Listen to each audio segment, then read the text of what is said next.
We didn't talk about the secure side of world, but just an example. You wanted to, let's say, authenticate your thumbprint, like using your thumbprint. So let's say you have WhatsApp here, for example. Again, WhatsApp, bad example. Let's work with WhatsApp. So let's say WhatsApp is, screen locked.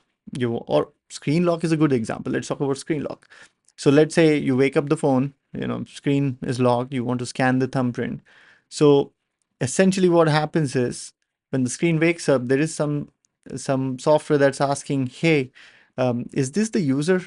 So that software asks it to the operating system, is this the user? The operating system is like, I need to check the thumbprint. It goes and talks to the EL3 here.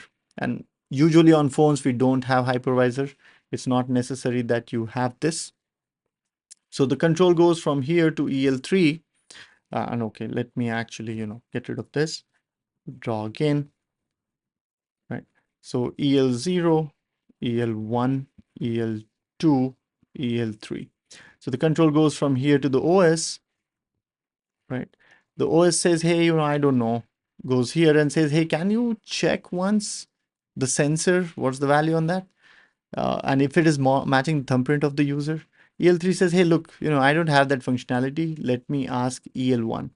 And here you have the secure OS running, usually, right? And on top of that secure OS, there is an app running. And this app here is the authentication app.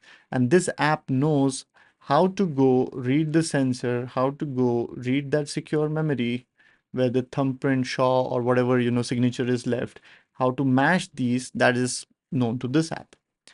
So the control goes from EL0 app to kernel or the operating system. The operating system passes it to EL3. EL3 passes it upwards to secure OS. So secure OS passes it to a secure app. Secure app, compares the sensor value with the signature in the memory, secure memory, and responds back with a yes and no.